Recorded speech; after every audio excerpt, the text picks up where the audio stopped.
প্রিয় BA fifth সেমিস্টারের ছাত্রছাত্রীরা, আজকে আমি যে বিষয় নিয়ে আলোচনা করব সেটি হচ্ছে তোমাদের যে সোশ্যোলজি সাবজেক্টটি রয়েছে, রিলিজিয়ন অ্যান্ড সোসাইটি। এই জেনারেল পেপার থেকে আমি আজকে তোমাদের গুরুত্বপূর্ণ সাজেশান দেবো। তো যে প্রশ্নগুলো দেবো সেগুলো ভালো করে তোমাদের পড়তে হবে। আর তোমরা জানো, যারা এই সাবজেক্টটি চুজ করেছো তারা এই সাবজেক্টের কোনো জায়গায় কোনো কোয়ালিটি সাজেশান তোমরা কিন্তু এখনও পাওনি। আমি তোমাদের বলেছিলাম, অনেকেই রিকোয়েস্ট করেছে, আমি বলেছিলাম অন্য জায়গা থেকে তোমরা দেখো। তো তোমরা কোনো জায়গায় পাওনি, এবং তোমাদের এই সাবজেক্টটি পড়তে হলে তোমাদের যেহেতু সিলেবাস অনেক বেশি এবং প্রশ্নের সংখ্যাও প্রচুর, তোমরা সাজেস্টিভ বই কিনলেও সেখানেও তোমাদের 40-50টা মতো প্রশ্ন দেওয়া রয়েছে, যেগুলো তোমাদের পক্ষে পড়া অসম্ভব হয়ে পড়ছে। তো আজকে সেই কথা মাথায় রেখে, তোমরা জানো পিভি স্টাডি ক্লাসে প্রশ্ন কম থাকে এবং কমন বেশি থাকে। তো এবারও আমি চেষ্টা করেছি, যেহেতু সিলেবাসটি অনেক বড়, প্রশ্ন অনেক এখান থেকে পড়তে হয়, তবু আমি চেষ্টা করেছি। তোমরা যেহেতু কিছু করার নেই, তোমাদের তো পড়তে হবে।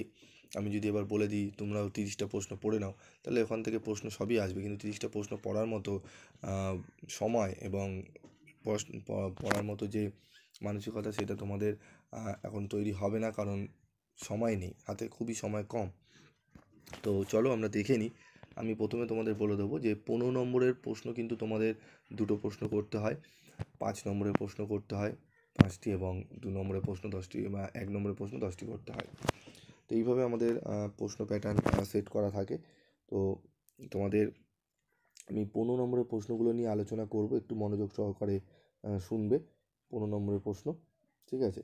তারপর আমি আলোচনা করব 5 নম্বরের প্রশ্ন। তো তোমাদের যেটা বললাম, 15 নম্বরে 2টি প্রশ্ন, 5 নম্বরে 5টি, এবং 2 নম্বরে তোমাদের 5টি। আগে আসতে 1 নম্বরে। তো চলো 15 নম্বরের প্রশ্নগুলো দেখে নিই। প্রথম প্রশ্ন, ধর্মের সংজ্ঞা দাও, ধর্ম সম্পর্কিত 2টি তত্ত্ব আলোচনা করো। যে কোনো 2টি তত্ত্ব ভালো করে পড়বে। আবার এই প্রশ্নটি ঘুরিয়ে আসতে পারে, এই 2টি তত্ত্ব যেটি তোমরা পড়বে, সেই 2টি তত্ত্ব তোমাদের কিন্তু আলাদা আলাদা করেও ব্যাখ্যা করতে পারে। তাই এই প্রশ্নটি খুবই ইম্পর্টেন্ট। 1 নম্বর প্রশ্নটি ভালো করে পড়বে। তত্ত্ব দুটি ভালো করে তোমরা একটু বড় হিসাবেই পড়ে যাবে, ঠিক আছে?